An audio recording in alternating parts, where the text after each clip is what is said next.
Welcome to Super Study with SP. Today we talk about prepositions. It's play important role in English grammar. Many questions based on prepositions in all exams and competitive exams. So let's talk about prepositions. English sentences में prepositions sentence के starting में, middle में और last में इनका use कहीं पर भी किया जाता है। सेंटेंस के बीच में, स्टार्टिंग में या लास्ट में कहीं भी प्रीपोजिशंस का यूज़ किया जा सकता है। For example, this is a book of poems. This train goes to Delhi.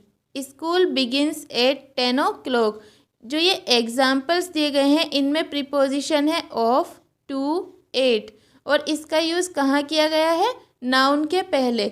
Noun क्या है? Poems, Delhi and 10 o'clock।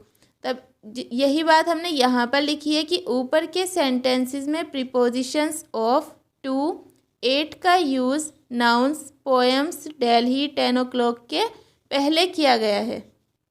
Next point है WH वर्ड्स और हाउ से स्टार्ट होने वाले सेंटेंसेस के लास्ट में प्रीपोजिशंस का यूज़ किया जाता है। For example, who are you thinking of? What are you so angry about? Where has the bus come from? यहाँ पर of, about and from prepositions हैं और इनका यूज़ हमने सेंटेंस के लास्ट में किया है। अब हम यूज़ ऑफ सम प्रीपोजिशंस देखते हैं। सबसे पहले टाइम रिलेटेड प्रीपोजिशंस के बारे में बात करते हैं। टाइम रिलेटेड प्रीपोजिशंस में at, by, between, before, after, during, in, on, to, from, for, since, until, till, under, throughout, around, etc prepositions का यूज़ किया जाता है। अब फर्स्ट पॉइंट है अबाउट। अबाउट का यूज़ लगभग के अर्थ में होता है। For example, it is about 10 o'clock। Next example है it is about time to get up. It is about lunch hour. It is about time to play. Next point है around का यूज़ भी अबाउट के ही sense में होता है, लेकिन अबाउट 6 o'clock का सिंपल मीनिंग होता है लगभग 6 बजे, लेकिन उससे ज़्यादा नहीं। जबकि अराउंड 6 o'clock का मीनिंग होता है 6 बजे के आसपास, कुछ मिनट कम या ज़्यादा। हमने ऊपर के सेंटेंसेस में अबाउट का यूज़ किया है और अबाउट का यूज़ करने का मीन्स है कि लगभग 6 बजे ही, उससे ज़्यादा नहीं। नीचे हम अराउंड का यूज़ देख रहे हैं। अराउंड का यूज़ अगर टाइम के सेंस में किया जाता है तब इसका मीनिंग होता है 6 बजे के आसपास, कुछ मिनट कम या ज़्यादा।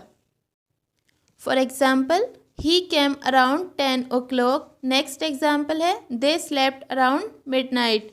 Next, we play around 4 o'clock। यहाँ पर हमने अराउंड का यूज़ किया है। अराउंड 10 o'clock का मीन्स है 10 बजे या उससे थोड़ा बहुत कम या ज़्यादा।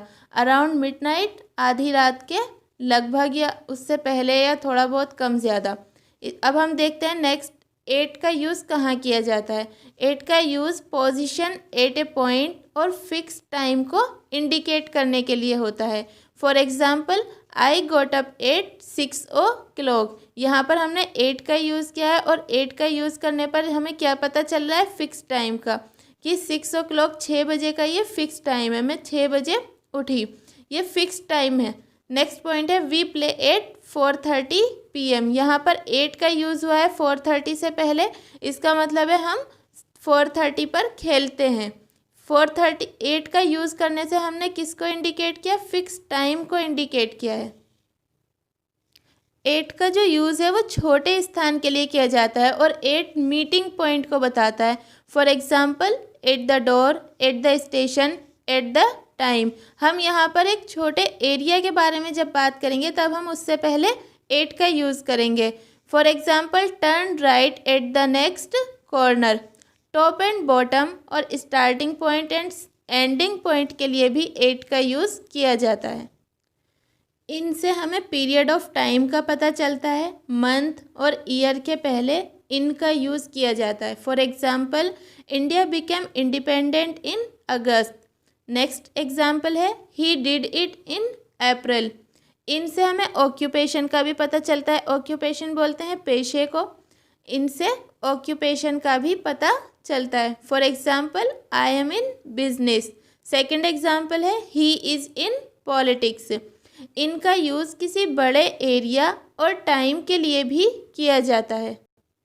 For example, I am walking in the garden. यहाँ पर इनका यूज़ कहाँ किया गया है? किसी बड़े एरिया के लिए। गार्डन एक बड़ा एरिया है। I am walking in the garden. And time के लिए we read in the morning. In the morning के सेंस में किया गया है, यानी हम पूरी सुबह की बात यहाँ पर की गई है। तब इनका यूज़ कहाँ किया जाता है? बड़े एरिया एंड टाइम के लिए। ऑक्यूपेशन से पहले भी इनका यूज़ किया जाता है। इनसे हमें पीरियड ऑफ टाइम का पता चलता है। मंथ और ईयर के पहले भी इनका यूज़ किया जाता है। नेक्स्ट पॉइंट है ऑन का यूज़ कहाँ पर किया जाता है?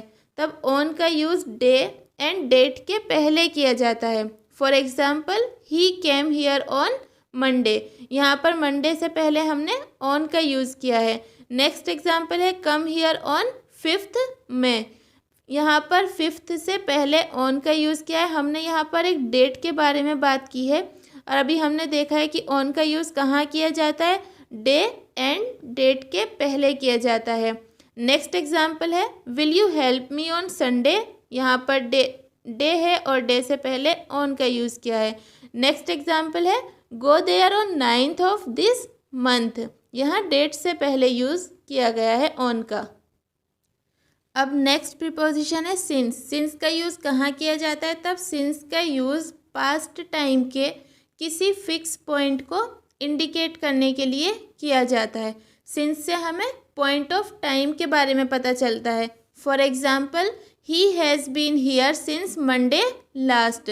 यहाँ पर हमें एक फिक्स पॉइंट पता चल रहा है since Monday. Monday fix point of time है, उससे पहले सिंस का यूज़ किया गया है।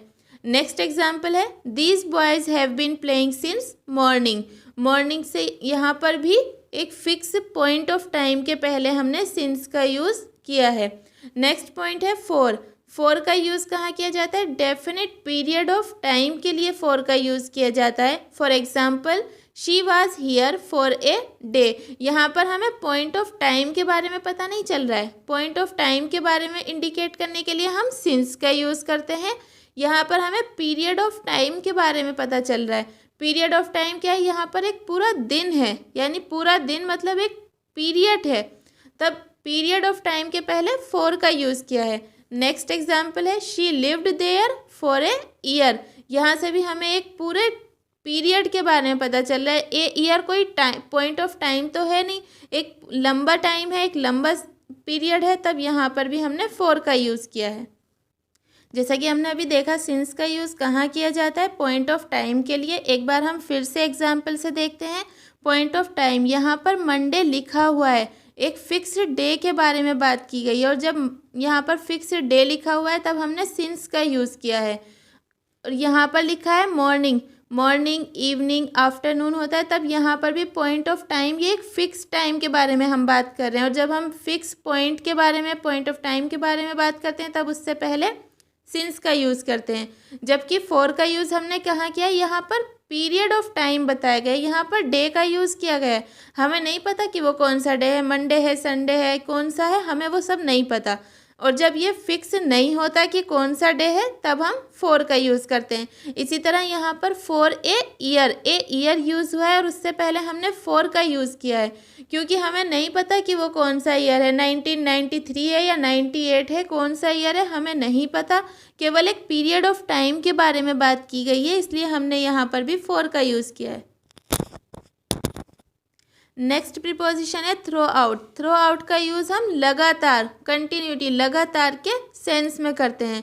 For example, he worked throughout the night. यहाँ पर थ्रो आउट यूज़ हुआ है नाइट के पहले। इसका मीन्स है कि वो लगभग रात, पूरी रात या सारी रात वर्क करता रहा। जहाँ पर भी हम थ्रो आउट का यूज़ करते हैं वो किसके सेंस में होता है? लगातार। नेक्स्ट एग्जाम्पल है what will you throughout winter. यहाँ पर विंटर की बात की गई है, मतलब पूरी सर्दी, सर्दी के स्टार्टिंग पॉइंट से लेकर एंड पॉइंट तक, throughout winter. Next point है I shall remember it throughout my life. यहाँ पर लाइफ से पहले थ्रू आउट का यूज़ हुआ है, मतलब ज़िंदगी भर। I shall remember it throughout my life, यानी कि पूरी ज़िंदगी के बारे में, लगातार के सेंस में यहाँ पर अर्थ इसका थ्रू आउट का यूज़ हुआ है, इसलिए ज़िंदगी भर के बारे में ये बात की गई है। यहाँ पर एग्जाम्पल में he worked through out the night कहा गया है, यानी कि वह लगभग वह जो है सारी रात भर काम करता रहा। नेक्स्ट एग्जाम्पल में कहा गया what will you through out winter, आप सर्दी में क्या करोगे। यहाँ पर हम सारी टोटल सर्दी के स्टार्टिंग पॉइंट से लेकर एंड पॉइंट तक के बारे में बात कर रहे हैं कि सर्दी में क्या करोगे। I shall remember it throughout my life, मैं इसे ज़िंदगी भर याद रखूँगी। यहाँ पर भी हमने थ्रू आउट का यूज़ करने से क्या हो गया, जिंदगी भर। नेक्स्ट प्रीपोजिशन है बिटवीन। बिटवीन का यूज़ 2 पॉइंट ऑफ टाइम्स के बीच में किया जाता है।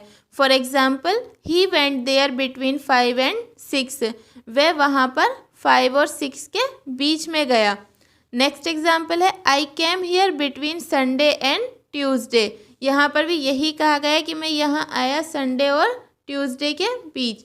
स्टे हियर बिटवीन 10 and 12, यहाँ पर रुको 10 से 12 के बीच में।